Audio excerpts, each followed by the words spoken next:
चलिए आज आपको एक ऐसे सेक्स से मिलाते हैं जो पिछले साल नीट 2024 में नीट में 638 मार्क्स स्कोर किया था और अभी एमबीबीएस कर रहे हैं, फर्स्ट ईयर में है, रिम्स में है, बहुत जहाँ कि उधर पढ़ाई भी हो रहा है एमबीबीएस का।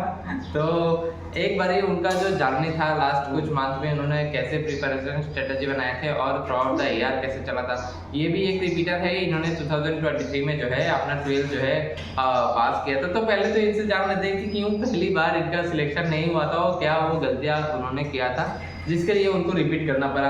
पहले तो मासूम जी बताइए अपना लाइफ कैसा चल रहा है अभी एमबीबीएस में और through out the year journey कैसा था आपका आफ्टर नीट मिलने के बाद? नीट मिलने के बाद तो जर्नी पहले तो जैसे हमारा थोड़ा अनसर्टेन था क्योंकि वो नीट का स्कैम है, ऐसा कुछ जो भी हुआ था उसकी वजह से 2 महीने डिले स्टार्ट हुआ हमारा पूरा करिकुलम। तो वैसे तो मिलने के बाद तो अभी भी अच्छा ही चल रहा है, मतलब एकदम कोई स्ट्रेस नहीं, कुछ भी नहीं है। और जैसे इन्होंने बोला एमबीबीएस में पढ़ाई, तो एमबीबीएस में पढ़ाई के सिवा सब कुछ चल रहा है। तो ये बात मतलब ऐसा नहीं कि पढ़ाई नहीं चल रहा है, प्रैक्टिकल नॉलेज बहुत अच्छा है वहाँ का, लेकिन वो नीट के फेस का जो पढ़ाई था एकदम लगे रहना ऐसा कुछ नहीं, जब मर्जी हो तब पढ़ो ऐसा है। जैसे आज 30 तारीख है तो 1 तारीख मेरा एग्ज़ाम है, वो भी इंटरनल पिछले 6 महीने सिलेबस वाला। मैं अभी भी अगरतला में हूँ, कल जाऊँगा एग्ज़ाम के 1 रात पहले। तो ऐसा ही स्ट्रेस कितना जा सकते हो, मतलब स्ट्रेस है लेकिन उतना हम उसको इम्पोर्टेंस नहीं देते। नीट जैसा नहीं है, नीट वही असली खेल नीट ही है अगर सिलेक्शन लेना है। तो जैसे पहले बार मैं बोलूँ तो मैं 23 में पास आउट हुआ, तो 23 में मेरा स्कोर डिसेंट स्कोर था, मतलब एकदम सिलेक्शन के आसपास ही था। जैसे 3-4 क्वेश्चन सही हो जाते और तो फिर मुझे वो अभी जहाँ वही मिल जाता। तो जैसे 515 के आसपास था। तो पहली बार में मेरा वही दिक्कत हुआ कि मैं 11-12 में वो उतना सीरियसली प्रिपेयर भी नहीं किया, मतलब पढ़ता था, आता था चीज़ें, लेकिन कभी वो टेस्ट को सीरियसली नहीं लिया। पूरा साल मिला के मैं सिर्फ मॉक टेस्ट 12 मॉक टेस्ट दिए, वो भी एंड में आके, बाकी ऐसा मॉक टेस्ट नहीं दिए। उसके बाद रिविजन्स को ऐसा इंपॉर्टेंस नहीं दिया, लगता था सब तो आता है क्या ही करूँगा।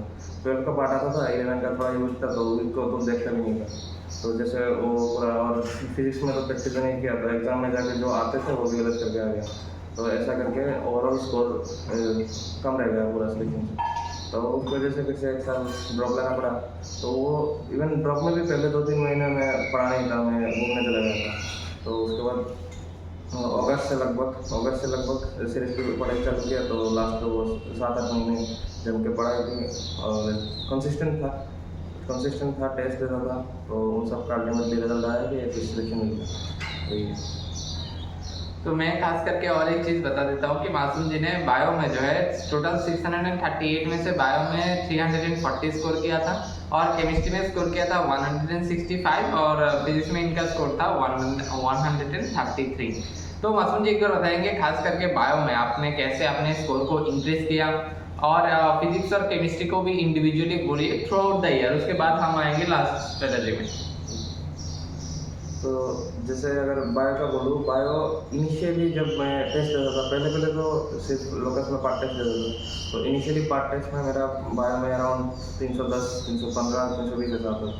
तो जैसे यहाँ क्वेश्चन भी अच्छा रहता था, थोड़ा मतलब मिस्टेक के और तुम्हें लिया जाता, जैसे कुछ ट्विस्ट होते थे क्वेश्चन में। तो वो 310-15 आता था, लेकिन 2-3 महीने के बाद जब फर्स्ट 10 टेस्ट दे दिया, तब धीरे धीरे वो स्कोर 335, 40, 45, 50, इवन 50 फुल मार्क तक तो नहीं गया, लेकिन 350 तक हमारा इधर आया था। तो वो 340, 350 के आसपास उधर ही वो स्टेबल हो गया था। तो वो इवन एग्ज़ाम में भी बोलूँ तो एग्ज़ाम में भी मैं 2 सिली मिस्टेक, बहुत गंदा मिस्टेक कर गया और 2 मिस्टेक ऐसे एग्ज़ाम के पेपर में हो गया। लेकिन वो एवरेज मेरा पूरा साल जैसा था स्कोर वैसा ही रहा। लेकिन जैसे अगर मैं बोलूँ, मतलब वही टेस्ट का वही फायदा है, लेकिन एक चीज़ पता चल जाता है कि तुम कहाँ स्टैंड कर रहे हो। तो वो मुझे पता चल गया था टेस्ट रिजल्ट में कि मेरा एटलीस्ट बायो का इतना है कि मैं 340 प्लस तो लाऊंगा एटलीस्ट। तो वो 340 है और ज़्यादा होना चाहिए, लेकिन जो भी आप जो है वो। और जैसे बायो का बोलूँ तो बायो का जितना इस टाइम पे, जैसे अभी अप्रैल आ गया है, तो इस टाइम पे बायो का जितना डाटाबेस चीज़ें है, जैसे एग्जांपल्स है, जो रटने वाली चीज़ है, उनको याद करने का समय आ गया है। मतलब पहले भी तो पढ़े होंगे लेकिन भूल जाओगे, वो चीज़ें अभी बार बार पढ़ना है क्योंकि अभी मेमोरी ज़्यादा स्ट्रॉन्ग बनेगी। तो वो सब, और एग्ज़ाम के पहले जैसे कोई भी मॉक टेस्ट दो तो उसके पहले एग्जांपल्स पढ़ लो, उसके पहले कोई डाटा है, कोई ईयर है, ये सब पढ़ लो। तो यही वो टाइम है।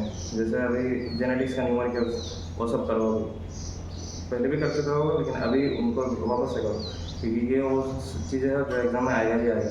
तो एग्ज़ाम में जब आएगा तभी अभी करके रहोगे तो याद भी रहेगा वो सब। और जैसे जो कॉन्सेप्चुअल टॉपिक्स है, कॉन्सेप्चुअल टॉपिक्स तो अभी तक हो जाने चाहिए। तो अगर बाई चांस कुछ छूट भी गया तो अप्रैल के 10 तारीख के अंदर सब कुछ करो, क्योंकि उसके बाद लास्ट में नया कुछ पढ़ने मत जाओ। नया कुछ पढ़ोगे जो आता था वो भी भूल जाओगे, बेकार में चीज़ें खराब हो गई। तो अभी नया पढ़ने मत जाओ। और जो जैसे मैंने यूनिट वाइज प्लान करो, ऐसा नहीं कि एक साथ से कुछ पढ़ लेते। जैसे अगर 10 यूनिट है बायो का, तो 2 हफ्ते का टारगेट है, और 2 हफ्ते में तुम 10 यूनिट कवर करो। और 2 हफ्ते में ऐसा टारगेट हो कि एक रटने वाला यूनिट और उसके साथ एक कॉन्सेप्चुअल यूनिट। ऐसा ना हो कि सिर्फ रट रहे हो या सिर्फ कॉन्सेप्चुअल पढ़ रहे हो, तो बाद में सीख नहीं होगा, ज़्यादा लोड आए। तो जैसे बायो का बोलो तो जेनेटिक्स, ये सब जेनेटिक्स, बायोटेक्नोलॉजी, ये सब है कॉन्सेप्चुअल पूरा। तो बायोटेक्नोलॉजी छोटा यूनिट है लेकिन मार्क्स बहुत ज़्यादा देता है। तो उसके साथ ऐसा कोई जैसे इकोलॉजी उसके साथ लिंक कर दो, तो इकोलॉजी मार्क्स भी ज़्यादा देता है और रटने का भी है। तो उनको ऐसे करके मतलब एकदम प्लानिंग वाइज पढ़ो, स्ट्रेटेजिक वे में पढ़ो, ऐसा नहीं कि कुछ भी पढ़ रहे। और हर दिन प्लान रहना चाहिए, एटलीस्ट आगे का 30 दिन जो जाएगा, जितना प्लान रहेगा उतना तुम सिलेक्शन के आसपास रहेगा। तो जैसे और बायो का बोलो स्पेसिफिकली, अगर जैसे सबको दिक्कत होता है मॉर्फोलॉजी यूनिट में, उधर एग्जाम्पल्स बहुत ज़्यादा रखने हैं, एनिमल किंगडम के यूनिट में उधर बहुत ज़्यादा रखने हैं। प्लांट फिजियो, ह्यूमन फिजियो सबको आता है, क्योंकि वो मतलब पहले जब पढ़ते हैं वो बहुत स्ट्रेस देकर पढ़ते हैं। लेकिन दिक्कत होगी वो ये एनिमल किंगडम के एग्जाम्पल्स और तुम्हारा मॉर्फोलॉजी के एग्जाम्पल, बहुत सारे एग्जाम्पल है। तो वो एग्जाम्पल हर रोज़ एक जगह पहले तो एग्जाम्पल्स को एक जगह पे लिखो, एक जगह पे ले आओ, उसके बाद उनको हर रोज़ देखो। मतलब ऐसा नहीं कि तुम खुद का कोई निमोनिक्स हो तो बनाओ, किसी और का बनाया हुआ निमोनिक्स शायद इतना इफेक्टिव ना रहे, खुद का निमोनिक्स बनाओ। जैसे मेरा बहुत सारा निमोनिक्स था, लेकिन वो बोल नहीं सकते, वो थोड़ा उल्टा सीधा निमोनिक्स था। तो वो सब जैसे बहुत हेल्पफुल रहा, अभी भी याद है, तीनों ही बोल नहीं सकते, सेंसर करना पड़ेगा वो। हालांकि मैंने मासूम जी को ये भी क्वेश्चन पूछने वाले थे कि एनिमल किंगडम और प्लांट किंगडम वाले जो एग्जांपल है वो कैसे याद करें, वो मासूम जी ने बता दिया। तो अभी जो है एनवायरनमेंट जो है फुल टेस्ट का एनवायरनमेंट है, उस टाइम में बहुत सारे लोगों का जो मार्क्स है पार्ट टेस्ट में तो बहुत स्कोर आता था, लेकिन अचानक से फुल टेस्ट में आने से उन लोगों का स्कोर जो है थोड़ा सा घट गया है। तो मासूम जी आप बताइए कि पहले जब आप फुल टेस्ट देते हैं, फास्ट 1 2 3 4 जब आपने फुल टेस्ट दिया, तब आपका क्या उधर से 600 स्कोर आना स्टार्ट हो गया था, या फुल टेस्ट देते देते देते देते? और जिन लोग अभी भी डिमोटिवेटेड हो रहे हैं कि इनका स्कोर जो है 500 क्रॉस ही नहीं कर रहा है, 400 या 450 से 500 के बीच में है, वो लोग क्या कर सकते हैं कि उनका स्कोर जो है 500 एराइज इंक्रीज हो? खास करके एक बहुत सारे लोगों का क्या होता है, बायो में तो हो जाता है लगभग 300 के पास तो आ जाता है, लेकिन फिजिक्स और केमिस्ट्री में दिक्कत रहता है, खास करके फिजिक्स में। और 1-2 स्टूडेंट का मैंने देखा है जिन लोगों का फिजिक्स और केमिस्ट्री स्ट्रांग है, उन लोगों का बायो में प्रॉब्लम होता है। हालांकि मेरे इधर भी 2-3 ऐसा स्टूडेंट है कि जिन लोगों का फिजिक्स केमिस्ट्री दोनों स्ट्रांग है, दोनों मिला के लगभग 220 के आसपास आ रहा है, लेकिन बायो में क्या पता नहीं उन लोगों का क्या हो गया कि 260 से 280 के बीच में स्कोर आ रहा है। तो इन लोगों के लिए क्या आप बोलेंगे कि कैसा वो मतलब जादू टोना करे कि उनका जो स्कोर है जो 300 प्लस राइज हो, या पहले फुल टेस्ट में कम आए फिर भी डिमोटिवेटेड ना हो, बाद में स्कोर आता जाएगा? इसके बारे में कुछ बताइए तो अच्छा होगा। जैसे अभी का जो टाइम है, अभी का टाइम है पूरा मतलब सिलेक्शन और रिजेक्शन का टाइम। जैसे वो कोई किसी टीचर ने बोला था, NEET is a game of rejection, selection नहीं, वो रिजेक्शन का गेम है। 99.9% रिजेक्ट ही होते हैं बोलते। तो जैसे तो अभी जो लोग जो स्कोर जो भी है, जितना स्ट्रेटेजिक पढ़ोगे उतना सिलेक्शन का चांस ज़्यादा है। स्ट्रेटेजिक इन द सेंस की मतलब टेस्ट दो, मैक्सिमम लोगों का दिक्कत क्या है ना, वो टेस्ट देते हैं, एनालाइज नहीं करते, और एनालाइज भी अगर करें तो सिर्फ वो आंसर की से मिला देते हैं, वो उसको एनालिसिस नहीं बोलते। पहले बात तो एक मिस्टेक को भी होना चाहिए फुल टेस्ट के लिए। जैसे कोई डाटा वाइज चीज़ें मिस्टेक किया तो वो चांसेस भी है वापस से मिस्टेक करोगे, क्योंकि वो डाटा तुम्हें याद है नहीं। तो वो सब डाटा वाइज चीज़ें ये सब तुम फिर से एक बार एटलीस्ट मिस्टेक कॉपी में उतारो, उसमें टाइम भी ज़्यादा नहीं लगेगा, तो उनको उतारना चाहिए। और जैसे फिजिक्स का भी कोई न्यूमेरिकल गलती हो और कुछ हो, उसका कॉन्सेप्ट अगर कॉन्सेप्ट तुम सही लगा रहा हो तो वो उधर लिख के रखो कॉपी में कि कॉन्सेप्ट करेक्ट, बट एप्लीकेशन में कुछ दिक्कत था ऐसा कुछ।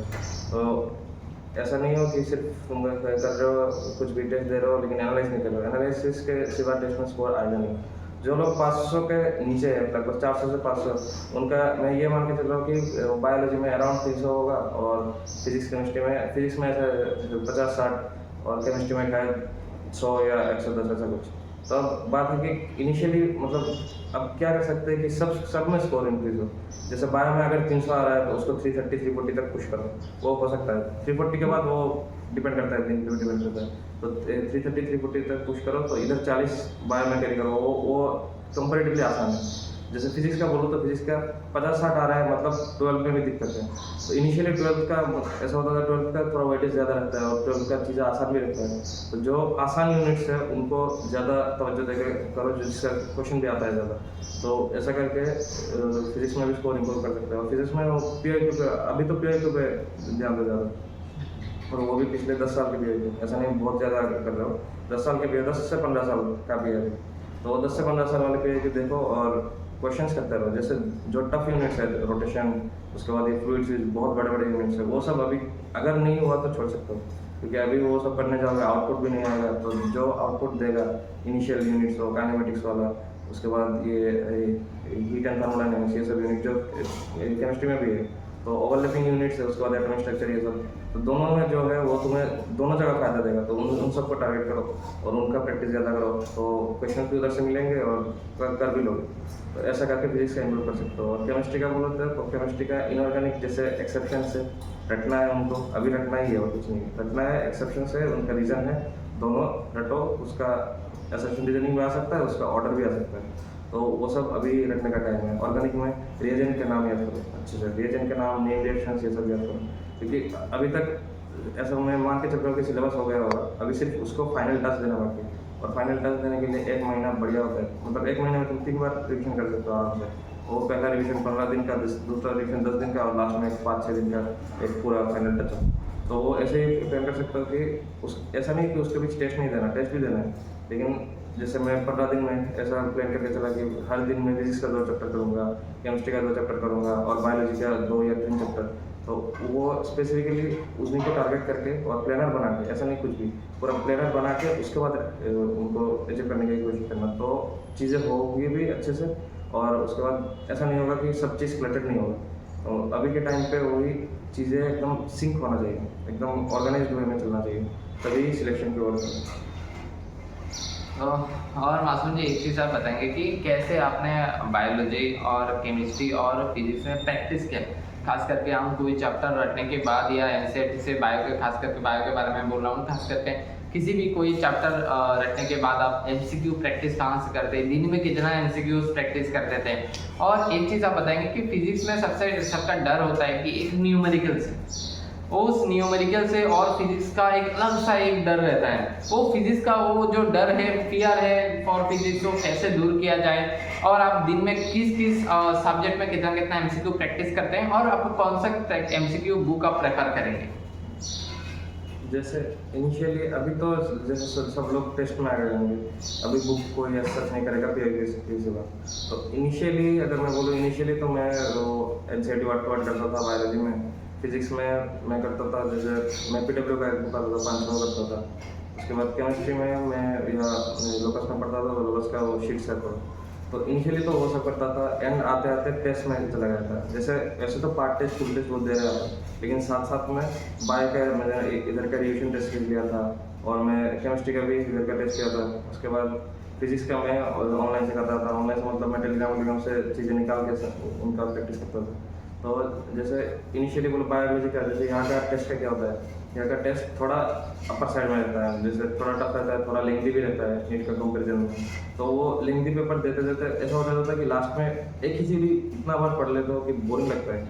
तो वो बोर्डम हटाने के लिए सेम चैप्टर का एक काम करो, पहले टेस्ट दे दो। तो पहले टेस्ट देने से वो रेट्रोगेट स्टडीज में जाता है। तुम पहले अटेम्प्ट कर रहे हो, गलती हो रहा है, उसको जाके सीख रहे हो। तो ऐसा नहीं कि तुम पूरा चैप्टर पढ़ लो, और ऐसा भी नहीं कि तुम्हें पूरा चैप्टर ना पढ़ने से कोई लॉस है, क्योंकि तुम अगर पहले से पढ़ के रखे हो तो तुम्हें आता है वो सबकॉन्शियस माइंड में है। जैसे क्वेश्चन कर रहे हो, अगर क्वेश्चन हो रहा है मतलब तुम्हारा कॉन्सेप्ट सही है। तो ऐसा जो क्वेश्चन नहीं हो रहा उसको जाकर बुक से मैच करवा लो, तो वैसे वो चीज़ें भी याद रहेंगी, और जो क्वेश्चन तुम सही कर रहे हो वो तुम एग्जाम में भी सही ही करोगे। ऐसा ही होता है। तो जैसे ये हुआ बायोलॉजी का। उसके बाद केमिस्ट्री का बोले तो केमिस्ट्री का भी सेम ही चलता है लगभग, सिर्फ वो फिजिकल केमिस्ट्री फिजिक्स के साथ ओवरलैप होता है, मतलब उनका प्रोसेस सेम ही है पढ़ने का, क्वेश्चन प्रैक्टिस का, जितना ज़्यादा न्यूमेरिकल करोगे। फिजिक्स का तो ये दिक्कत है कि लोग न्यूमेरिकल से डरते हैं, वो तो न्यूमेरिकल से डरते क्यों है, क्योंकि न्यूमेरिकल प्रैक्टिस करते नहीं है। तो लास्ट के 1 महीने अभी डरने से कुछ नहीं होगा। अभी सिंपली ऐसे है कि जितना कर सकते हो प्रैक्टिस उतना करो। अगर खुद से प्रैक्टिस करने का मूड भी ना हो, यूट्यूब खोल लो, किसी क्वेश्चन प्रैक्टिस का सेशन देख लो। मैं भी अपने टाइम पे यही करता था। अगर कभी मूड नहीं हो तो मैं जाकर डायरेक्टली खोल लेता था, तो ऐसा कोई चैनल खोल लेता था जहाँ क्वेश्चन प्रैक्टिस कराते हैं। थ्योरी पढ़ के उतना फायदा नहीं होगा। थ्योरी जितना पढ़ना था तुम पढ़ चुके हो, तो अभी जाके क्वेश्चंस देखो। क्वेश्चंस देखना है तो और या तो खुद करो। खुद करने वाला सबसे अच्छा है, लेकिन अगर खुद का मूड नहीं है तो एटलीस्ट ऐसा करो कि एक ऐसा सेशन देखो जिसमें 30-40 क्वेश्चन करा रहा है एक चैप्टर का, और उससे तुम्हारा रिवीजन भी हो जाएगा। और फिजिक्स का वो शॉर्ट नोट्स का फॉर्मूला शीट बना के रखो। अभी उन सब चीज़ों का बहुत फायदा है। और एक चीज़ इन्होंने बातों बातों में बोला है कि बायो के लिए इन्होंने रिवीजन टेस्ट सीरीज भी ज्वाइन किया था। तो इनसे मैं पूछना चाहूँगा कि मार्केट में तो बहुत सारे टेस्ट हैं, लेकिन इन्होंने क्यों रिवीजन टेस्ट को प्रेफर किया? और एक चीज़, रिवीजन टेस्ट जो लोग अभी इधर दे रहे हैं फुल टेस्ट, उनमें आपके ज़माने में तो 200 क्वेश्चन मार्क्स में हुआ करता था, और अभी से मैंने 90 क्वेश्चन पहले तो अभी उसमें सेक्शन ए भी सेक्शन बी भी था, 100 क्वेश्चन था, लेकिन मॉडिफाई होने के बाद हमने 10 क्वेश्चन हटा दिया, 90 क्वेश्चन। अभी जो है फुल टेस्ट देने के लिए, मतलब फुल टेस्ट देने के बाद जिनका स्कोर है 260 280 आ रहा है, और बहुत सारे लोगों का 300 प्लस भी आ रहा है। तो 260 280 जो लोगों का मार्क्स आ रहा है, उन लोग मैं देख रहा हूँ कि सिली मिस्टेक कर रहे हैं। क्या वो करें कि सिली मिस्टेक दूर हो, या उस 260 और 280 के जगह से 300 के ऊपर अपना स्कोर को बूस्ट करें? और क्यों आपने रिवीजन टेस्ट को ही सिलेक्ट किया इधर मार्क्स इंक्रीज करने के लिए? तो जैसे मैं पहले लोकस में पढ़ रहा था, तो उधर टेस्ट सीरीज भी का NTS चल रहा, तो वहाँ का जो बायोलॉजी का क्वेश्चन पेपर था, पहले तो जैसे उधर से मालूम पड़ा कि ज़्यादा क्वेश्चन करते हैं, तो उधर से पैटर्न अच्छा लगा, रिलेवेंट था, मतलब टफ तो थोड़ा लेकिन रिलेवेंट था। तो उस हिसाब से वो एक फैक्टर था कि अच्छा ठीक है, मुझे पता है इधर का क्वेश्चन ऐसा होता है, थोड़ा लेंथी रहता है, लेकिन वो NCERT के रिलेवेंट रखा, मतलब ऐसा नहीं कि बाहर से कुछ याद हो। तो उस हिसाब से ये था कि लास्ट में, क्योंकि लास्ट में तो रिलेवेंसी में ज़्यादा फोकस करना है, लास्ट में इधर उधर भटकोगे तो दिक्कत हो जाएगा। जितना रिलेवेंट चीज़ें करोगे लास्ट में उतना प्रोसेस स्मूथ हो जाएगा। तो जैसे मैं रिलेवेंसी के लिए मैं इनिशियली में ज्वाइन नहीं किया था, मैं थोड़ा लेट ज्वाइन किया था। तो जब लेट ज्वाइन किया था तब मैं एक साथ 10-15 टेस्ट पेपर लेके जाता था, तो जाके घर में बैठ के जब चैप्टर पढ़ता था, एक दिन में 2-3 टेस्ट दे दिए कि 50, हमारे टाइम पे 50 क्वेश्चन देते थे, अभी शायद 90 के आसपास रहेंगे। तो 50 क्वेश्चन देते थे, तो सुबह एक दे दिया, शाम को एक दे दिया, ऐसा करके एक दिन में 2-2 पेपर दे देता था। और ऐसा होता था कि NCERT का लगभग इंपॉर्टेंट जो लाइन्स है वो सब इसमें कवर रहते थे, तो वो रिविजन भी हो जाता था। तो उसी वजह से, क्योंकि पेपर रेलिवेंट था, तो रेलिवेंट होने से खुद का भी ये कॉन्फिडेंस था कि अच्छा अगर इस टेस्ट में ठीक ठाक स्कोर कर लोगे, 90-95% ऐसा करेक्ट आ जाएगा, तो फिर मतलब NCERT का वो चैप्टर क्लियर है। तो ये समझ के आगे बढ़ते थे जी। और मैं बहुत जगह देखता हूँ कि बहुत लोग आते हैं, जब रिवीजन टेस्ट में एडमिशन लेने के लिए आते हैं, तो बहुत लोगों ने पूछते हैं कि इधर आपको रिजल्ट मिलेगा क्या, क्या डाउट क्लियरिंग सेशन मिलेगा क्या? तो आपके ज़माने में ऐसा था, रिजल्ट आपको मिलता था, आंसर की मिलता था, या डाउट क्लियरिंग सेशन आपको मिलता था? रिजल्ट भी एकदम इनिशियली, मतलब जैसे आज एग्ज़ाम हुआ तो घर जाते थे रात को 9-10 बजे तक आंसर की और रिजल्ट भी आ जाता था। तो अभी तो पूरा स्ट्रक्चर्ड वे में आता था। पहले तो व्हाट्सएप में टेस्ट करके आता था कि तुम्हारा इतना स्कोर, मतलब स्ट्रक्चर्ड वे में ही था, लेकिन अभी तो पहले से और एडवांस है, क्योंकि अभी दूसरा वर्ष में। तो ओवरऑल और उसी दिन आ जाता था, वही अच्छा था, क्योंकि जाके तुम देख सकते हो अच्छा मेरा ये है गलत बात है, तो आंसर की भी एकदम तुरंत 1-2 घंटे में आ जाता था, तो वो फ़ायदा होता था। और अभी मैं बहुत सारे स्टूडेंट्स को देखता हूँ, खास करके बहुत जगह में जब टेस्ट देते हैं ना, उस टेस्ट में बहुत सारे क्वेश्चन जो है NCERT के बाहर के रहते हैं या नॉन रिलेवेंट लेते हैं। तो क्या अभी स्टूडेंट उस टॉपिक में ज़्यादा फोकस करें जो NCERT के बाहर के हैं, या NCERT में जो है उसको ही अच्छे से और फोकस करें? जो NCERT के बाहर के अभी के लिए तो छोड़ दो, अभी कोई ज़रूरत नहीं करने। पहले अगर कह रहा होगा, अगर टीचर कराएंगे शायद रिलेवेंट हो सकता है, वो अच्छा है, लेकिन अभी बाहर का कुछ मत करो, और अभी नया तो कुछ भी मत करो, क्योंकि अभी नया पढ़ने का समय नहीं है। अभी नया पढ़ोगे तो और ज़्यादा फोमो में आओगे कि ये भी छूट गया, वो है, वो ये है, कोई बोलेगा, दोस्त बोलेगा कि ये टॉपिक है तो पढ़ा गया, तो वो सब अभी मत सुनो। वो सब अभी सुनोगे तो जितना सुनोगे उतना दूर जाओगे सिलेक्शन। अभी सिर्फ फोकस करने का टाइम है। अभी जो पढ़े हो पहले उसी को बार बार पढ़ते रहो, क्योंकि वो सेम चीज़ कम पढ़ो लेकिन बार बार पढ़ो, इतना पढ़ो कि उसमें गलती ना हो। और मेन चीज़ बहुत सारे स्टूडेंट्स से देखता हूँ कि जो लोग सिलेबस जो है मतलब आज मान लो एक फुल टेस्ट है इधर, बहुत सारे लोगों का ये मतलब एक एक्सक्यूज है कि आज तो मेरा सिलेबस पूरा कंप्लीट नहीं होगा, तो आज मैं एग्जाम नहीं दूंगा, अगले टेस्ट दूंगा। ये अगले टेस्ट करते करते ना नीट आ जाएगा, लेकिन वो लोग कभी घर से नहीं बाहर निकलेंगे और टेस्ट नहीं देंगे। और एक चीज़ मैं देख रहा हूँ कि ऑनलाइन टेस्ट का एक बहुत मतलब वो है कि मैं घर से ही बैठ के एग्जाम दूंगा, एग्जाम सेंटर में नहीं आऊँगा। डरते हैं लोग एग्जाम सेंटर में आने के लिए, घर पे बैठ के ऑनलाइन देते हैं। तो क्या आप बोलेंगे उस ऑनलाइन फियर को या इधर एग्जाम देने से क्या आपका बहुत अच्छा होता है? घर पे बैठ के एग्जाम देने से इधर एग्जाम सेंटर में आके एग्जाम देने से क्या फायदा होता है? और इस टाइम में क्या मतलब सिलेबस खत्म करने के लिए बैठे रहे फुल टेस्ट देने के लिए, या जो भी पढ़ाई हुआ उसको आके एक बार चेक करें फुल टेस्ट देखें? वैसे तो इनिशियली फुल टेस्ट तब चालू करना चाहिए जब एटलीस्ट सिलेबस 80% हो जाए। तो अभी तो लगभग सबका 80% हो जाना चाहिए। तो 80% सिलेबस हो जाए तो फुल टेस्ट देते रहो। और ऐसा भी होगा कि जो 20% नहीं हुआ है उसका भी तुम इम्पोर्टेंट चीज़ें जो बार बार पूछा जाता है, क्योंकि जो टेस्ट में आता है उसी के आसपास टॉपिक एग्जाम में भी आता है, मेन एग्जाम में। तो वो सब तुम्हें उधर से ही पता चल जाएगा। तो तुम जब पढ़ोगे उनको ही ज़्यादा तवज्जो देके पढ़ सकते हो। तो जैसे टेस्ट का है तो टेस्ट तो देना चाहिए, और अभी के टाइम पे तो रेगुलर देना चाहिए और फ्रिक्वेंसी भी ज़्यादा होना चाहिए। तो जैसे क्योंकि टेस्ट विदाउट टेस्ट तुम कभी भी रियलाइज नहीं करोगे तुम कहाँ स्टैंड करते हो, टेस्ट के सिवा हो ही नहीं सकता। तो ये लगभग इम्पॉसिबल है। और जैसे अगर बोलो ऑनलाइन टेस्ट का, तो ऑनलाइन टेस्ट देने का कोई फायदा नहीं। मतलब अगर तुम घर बैठ के ऑनलाइन ही टेस्ट दे रहे हो तो उसका मतलब तुम टाइम ही वेस्ट कर रहे हो। क्योंकि ऐसा होता है कि हम कंफर्ट जोन में जब एग्जाम देते हैं, कि नीट में ऐसा होगा करंट ही रहेगा, उसके बाद साइन करने आएगा, कोई ना कोई बात करता रहेगा, इन्विजिलेटर बात करते हैं ऐसा, तो वो सब डिस्टर्ब करेंगे जितना। तो तुम अभी प्रैक्टिस में जितना डिस्टर्ब हो सकते हो जाओ, तो उसके साथ तुम यूज टू हो जाओगे। अगर यूज टू नहीं हुए और एग्जाम में जाके वो तुम्हारा जो सूटेबल एनवायरनमेंट घर पे था वो वाला तुम्हें नहीं मिला, तो फिर पूरा परफॉर्मेंस चला जाएगा। क्योंकि नीट के दिन सिर्फ पढ़ाई मैटर नहीं करता, बहुत चीज़ें मैटर करती है। वो एक्सटर्नल फैक्टर भी बहुत इम्पोर्टेंट है। तो जितना हो सकता है टेस्ट पेपर जो भी है वो सेंटर में आके दो, लोगों के बीच में बैठ कर दो, जहाँ शोर मचे, जहाँ तुम डिस्टर्ब हो उधर दो।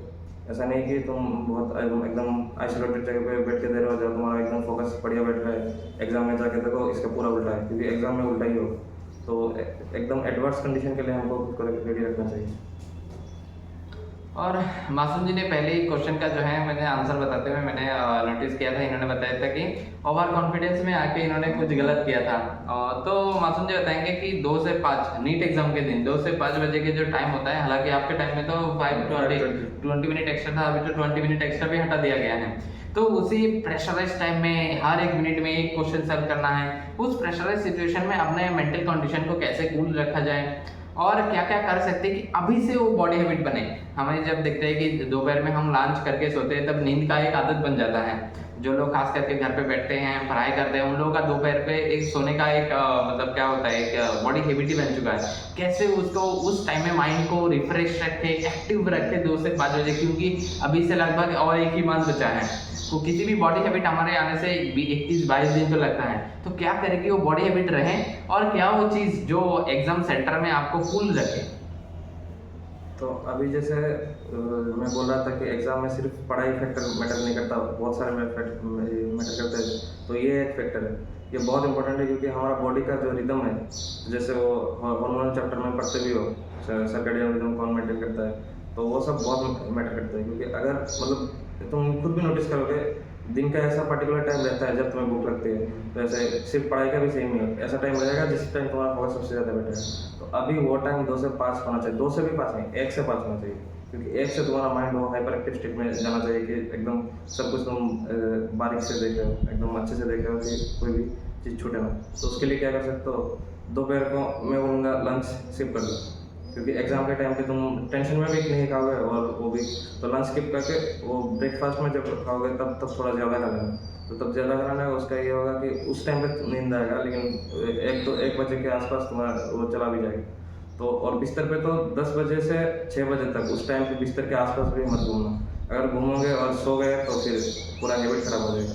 और हैबिट बहुत मैटर करता है। और 2 से 5 बजे घर में जो भी करो, अगर टेस्ट दे रहे हो बहुत बढ़िया है, अगर टेस्ट नहीं दे रहे हो उस टाइम पे रिवाइज भी कर रहे हो तो उस टाइम पे क्वेश्चन प्रैक्टिस करो। उस टाइम पे माइंड को जितना एक्टिव रख सकते हो उतना अच्छा है। और क्वेश्चन प्रैक्टिस भी मैं तो स्पेसिफिकली बोलूँगा, इनिशियली 2 घंटा फिजिक्स पे करो, नींद भी नहीं आएगा और तुम्हारा दिमाग चलता भी रहेगा ज़्यादा, तो उस टाइम पे क्वेश्चन प्रैक्टिस करो, तो वो बहुत मैटर करता है। और 12 बजे के बाद स्पेसिफिकली दोपहर को 12 बजे के बाद स्टडी टेबल पे बैठो। ऐसा नहीं कि पढ़ो बिस्तर पे बैठ के पढ़ रहे हो, अभी वो ये सब मैटर करता है। जितना ज़्यादा तुम बॉडी को ट्रेन करोगे उतना अच्छा बॉडी रिस्पॉन्स करेगा एग्जाम में। तो क्या वो खास चीज़ था मासूम जी जो मैं पूछना चाहता हूँ आपसे कि कौन सा वो चीज़ था जो इस टाइम में जो है अवॉइड करना चाहिए आपको, कि सोशल मीडिया वाले जो चीज़ है किसे आप मतलब जो स्टूडेंट्स हैं वो डिस्ट्रैक्ट ना हो इस टाइम में, क्या वो गलतियाँ हैं जो आप करने से आपको सिलेक्शन से जो दूर लेके जा रहे हैं, क्या वो चीज़ है? अभी के टाइम पे तो सोशल मीडिया जैसे इंस्टाग्राम, फेसबुक, ये सबसे बिल्कुल दूर रहना चाहिए।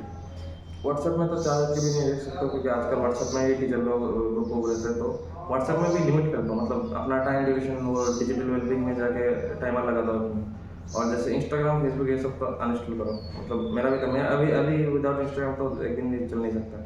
लेकिन बात ऐसा है कि उस टाइम पे जनवरी के बाद में अपने टाइम पे जनवरी के बाद मैं पूरा सब कुछ अनइंस्टॉल कर दिया था। तो ऐसा था, क्योंकि स्पेसिफिकली मैं बोलूँ बाकी सब कुछ छोड़ देता हूँ, रील्स और शॉर्ट्स, ये 2 चीज़ें तुम्हारा अटेंशन स्पैन इतना घटाएगा कि तुम कभी कोई भी टॉपिक 10 मिनट से ज़्यादा पढ़ 10 मिनट तो बहुत ज़्यादा बोलते हैं, 5 मिनट से ज़्यादा नहीं पढ़ सकता हूँ। 5 मिनट पढ़ेगा, इधर उधर देखोगे, वो हालत अभी मेरा खुद का है, क्योंकि अभी मैं तुम कॉलेज चला गया हो तो इतना दिक्कत नहीं होता। लेकिन फिर भी उस टाइम पे वही हुआ था कि मैं इनिशियली जनवरी में जब छोड़ा था, पहले 1 हफ्ता तो बहुत दिक्कत हुआ, ऐसा लगता था सिर्फ हाथ मोबाइल पे जा रहा है। लेकिन बाद में उसका फ़ायदा भी दिखा, क्योंकि उसके बाद जो अटेंशन स्पैन बढ़ता है और खुद के ऊपर कंट्रोल आता है। अगर अभी कंट्रोल नहीं किया तो उसका दिक्कत ही होगा। तो जितना हो सकता है इन सबसे दूर रहो। और वैसे भी 1 महीना है, 1 महीना अच्छे से कर लो, उसके बाद इंस्टाग्राम चलाना बैठ के कोई नहीं रुकेगा। तो खास करके एक चीज़ जो मैंने पहले बोला था, इन्होंने 2023 में जो है 12 पास आउट थे, 2023 में पास आउट किए थे। खास करके जो लोग अभी 12th वाले हैं, 12th अभी इनका बोर्ड एग्ज़ाम ख़त्म हुआ है, तो एक बार आप बताएंगे कि आपने वो कौन सा गलती किया था कि जिससे आपको रिपीट करने के लिए आपको मजबूर किया गया, या मजबूर हुए आप खुद से रिपीट करने के लिए, और कौन सा गलती है जो 12 वालों ना करे इस मोमेंट में, वो थोड़ा बताइए। इस मोमेंट में जैसे 12 वाले अपना 12 दे के आए तो उनका 12 बढ़िया रहेगा। तो अभी 11th का जो भी जितना हाई स्कोरिंग टॉपिक्स है उनको जितना हो सकता है रिवाइज करो। मेरा क्या हुआ था कि मैं 12th के टाइम पे मतलब पूरा 3 महीने एटलीस्ट टेस्ट नहीं दिया था। तो जनवरी के बाद, जनवरी से लेके मार्च 20 तक, पूरा मार्च 20 तक मैं टेस्ट नहीं दिया था 2023 में, जब मेरा पहला टर्म था। तो उस टाइम पे मैं टेस्ट देना बंद कर दिया था। तो मैं सोचता था कि बोर्ड का अलग है, इसका अलग है, बट अल्टीमेटली सिलेबस तो सेम है, सिलेबस सेम है। और अभी तो बोर्ड का क्वेश्चन भी अच्छा आने लगा है। तो ओवरऑल मैं तो बोलूँगा बोर्ड का क्वेश्चन अभी बहुत ज़्यादा स्टैंडर्ड रहता है। तो तुम्हारा अगर बोर्ड में अच्छा गया है तो ऐसा है कि तुम्हारा नीट का भी बेस कवर्ड है पूरा। तो वो 12th का पार्ट उधर से कवर्ड है। 11th का अभी इनिशियली अप्रैल के 15 तारीख के आसपास जितना हो सकता है रिविजन कंप्लीट कर लो।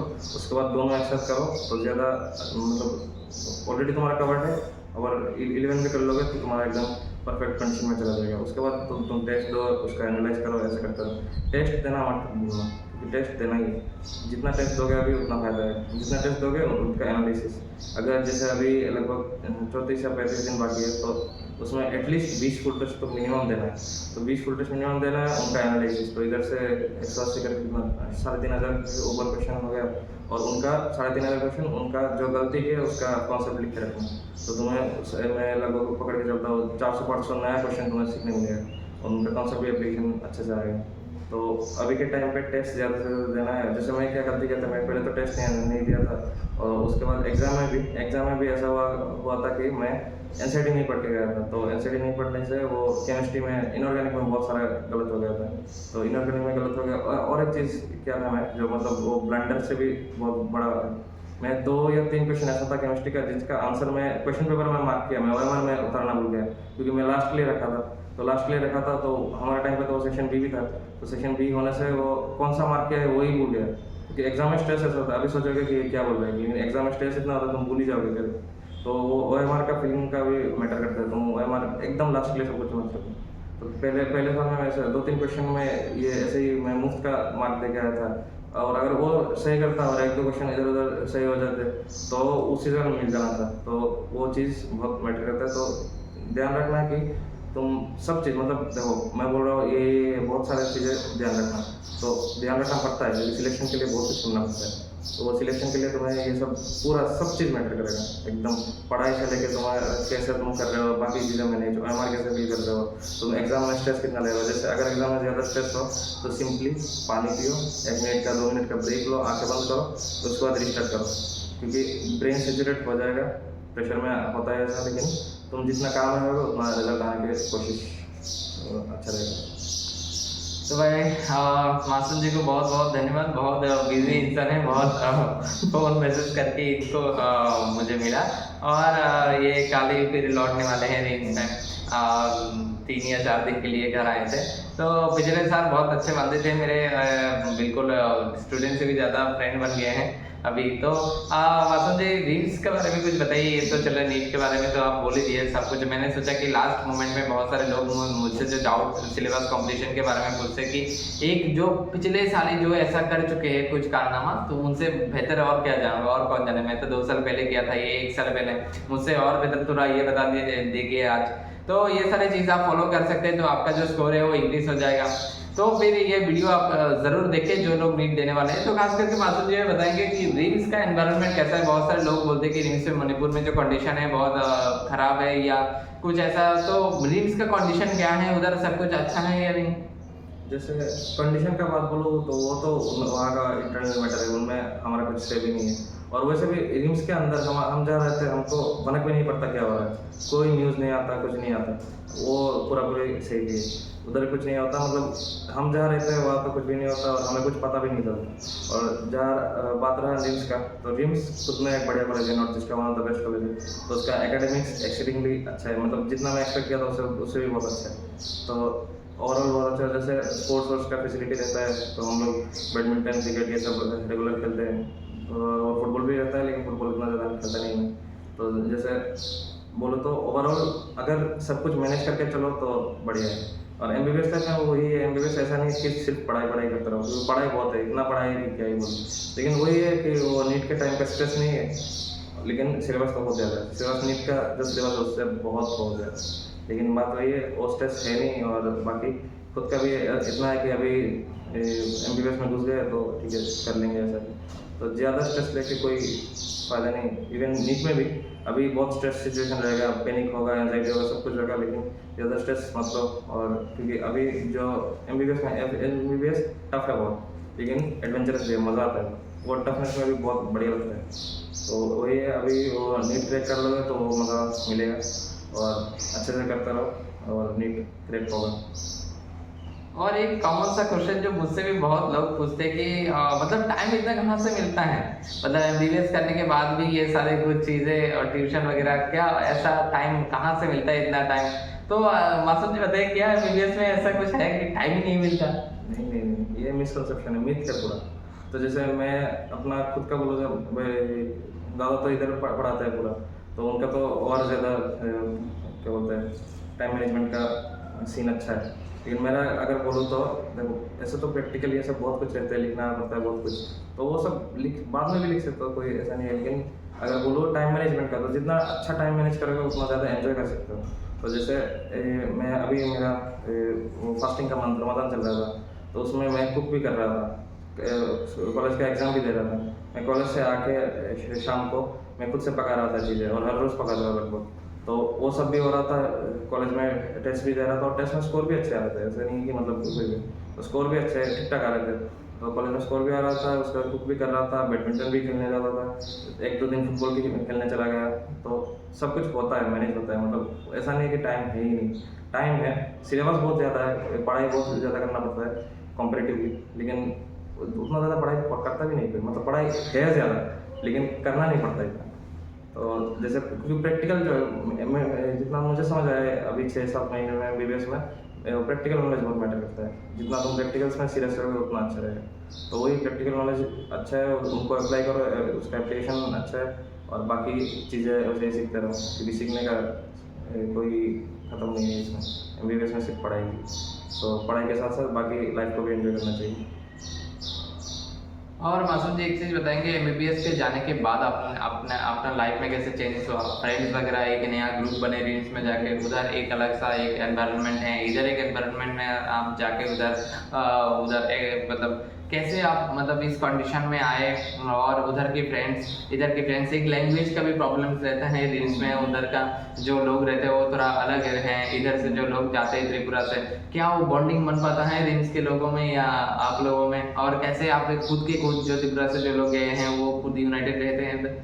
हाँ वो तो है, मतलब रिम्स बेसिकली रिम्स में वही है कि 7 स्टेट से लोग आते हैं, उसके बाद ऑल इंडिया से भी लोग आते हैं, तो ओवरऑल वह कल्चर का ब्लैंड बहुत अच्छा रहता है, तो जितना मिक्सअप हो सकता है लोगों से उतना अच्छा है। जैसे मैं तो गया ही था ताकि मेरा वो लोगों के साथ ब्लेंडिंग बढ़े, क्योंकि वो इवेंचुअली कैरेक्टर डेवलपमेंट में बहुत हेल्प करता है। क्योंकि जैसे मैं अगर बोलूँ इनिशियली पहले 1-2 हफ्ते में मैं किसी से बात नहीं करता था, ऐसा लगता था कहाँ आ गया, सब लोग अलग अलग गए, मतलब अलग अलग जगह से, सबका अलग अलग पूरा कल्चर है, ट्रेडिशन है, तो लगता था कहाँ आ गया। लेकिन जब थोड़ा बहुत लोगों से मिक्सअप होने लगा, अभी तो बढ़िया है, अभी पूरा कॉलेज में रहते दोस्त है, तो ऐसा है कि जब मिक्सअप होने लगे तब मज़ा आता है, क्योंकि अलग अलग चीज़ों के बारे में पता चलता है, अलग अलग लोग अलग अलग जगह से, तो कोई नागालैंड से आ रहा है, कोई मिजोरम, कोई अरुणाचल, कोई मणिपुर आ गया। तो जैसे लैंग्वेज का बात बोला इन्होंने, तो लैंग्वेज का ऐसा होता है कि लैंग्वेज का तो दिक्कत रहेगा, क्योंकि हम इधर बांग्ला बोलते हैं, तो उधर जाके जब उनका लैंग्वेज सुनेंगे तो लगेगा कि हमें नहीं आता। लेकिन जैसे 5-6 महीने हो गए मुझे थोड़ा बहुत आता है समझ में, अभी वो लोकल लैंग्वेज मणिपुरी, तो थोड़ा बहुत समझ में आता है तो चल जाता है। और इनिशियली अभी तो थोड़ा बहुत सीखना भी चालू किया है, तो जैसे और 1-1.5 साल में होपफुली सीख जाऊँगा, क्योंकि वो क्लिनिकल पोस्टिंग में भी सुना है काम आता है। हमारा तो चालू नहीं हुआ, 2nd ईयर में चालू होगा, तो तब उसका एप्लीकेशन भी आएगा, तो मज़ा है, मतलब यही तो मज़ा है नया नया चीज़ें सीखने का। तो लैंग्वेज जैसे एक हुआ, तो नए नए लोगों से इंटरेक्ट करो, क्योंकि जो लोग तुम्हारे पास ट्रीटमेंट के लिए आएंगे वो लोग मैक्सिमम लोग ऐसा होंगे जो गाँव से है, ये सब है, तो उनके साथ बात करने के लिए लोकल लैंग्वेज भी आना चाहिए। तो ये नया स्किल्स, जैसे लैंग्वेज सीखना पूरा एक नया स्किल हो गया, और लोगों के साथ मिक्सअप होना ये भी एक पूरा स्किल के जैसा हो गया, क्योंकि जितना ज़्यादा कम्युनिकेशन स्किल बढ़ा हो गया, इवेंचुअली लेटर स्टेजेस में वो बहुत ज़्यादा हेल्प करता है। तो खास करके ये अभी फर्स्ट ईयर में है, तो बताएंगे फर्स्ट ईयर में कौन सा सब्जेक्ट है तीनों में से जो आपको बहुत अच्छा लगता है एनाटॉमी, फिजियोलॉजी और बायोकेमिस्ट्री में? सबसे अच्छा तो फिजियोलॉजी है, क्योंकि फिजियोलॉजी में वही मतलब कॉन्सेप्चुअल बहुत रहता है। एनाटॉमी भी अच्छा है, लेकिन एनाटॉमी में उसे एग्जाम के टाइम में रखना होता है। बायोकेमिस्ट्री ऐसा ही इग्नोर्ड सब्जेक्ट है, तो हम भी वो ज़्यादा प्रेशर नहीं आता तो हम भी नहीं पढ़ते उतना ज़्यादा, तो बायोकेमिस्ट्री इग्नोर्ड है। लेकिन मतलब सब्जेक्ट बोलूँ तो सब्जेक्ट वाइज फिजियोलॉजी मुझे सबसे बढ़िया लगता है। डाइसेक्शन में पहले डर लगा था? डाइसेक्शन में उन सब चीज़ों के लिए कभी नहीं है। डाइसेक्शन में पहले वो फॉर्मेलिन का बदबू से थोड़ा दिक्कत होता था, लेकिन अभी तो कोई दिक्कत नहीं, अभी तो खाली बेयर हैंड से भी पकड़ लो, कोई दिक्कत नहीं। अच्छा, तो बहुत अच्छे से मासूम जी ने अपना मेडिकल लाइफ में का भी बारे में कुछ बताया, और खास करके नीट जो लोग देने वाले हैं उन लोगों के बारे में बहुत सारे एडवाइस दिए, तो सारे लोगों ये एडवाइस फॉलो करेंगे तो उन लोगों का अच्छा ही होगा। तो भाई बहुत बहुत थैंक्स मासूम जी को ये इंटरव्यू देने के लिए हमें, और थोड़ा सा टाइम हमें हमारे साथ स्पेंड करने के लिए। ठीक है, तो इस वीडियो में इतने ही रखते हैं, और आगे भी सिलेक्शन लेके आइए और आप ऐसे ही इंटरव्यू दे सकते हैं भाई हमारे साथ। तो ठीक है, तो इस वीडियो में इतने रखते हैं। सब लोग वीडियो को एक बार लाइक कर लीजिएगा और शेयर भी कर दीजिएगा, और ध्यान से सब्सक्राइब भी कर लीजिएगा, और ध्यान से देखिए इस वीडियो को, और अपने लाइफ में खुद में और नीट के जानने में अप्लाई कर लीजिए उनका एडवाइस, तो भाई सिलेक्शन जरूर हो जाएगा। ठीक है, तो इस वीडियो में इतने रखते हैं, चलते हैं भाई, मज़ा करिए।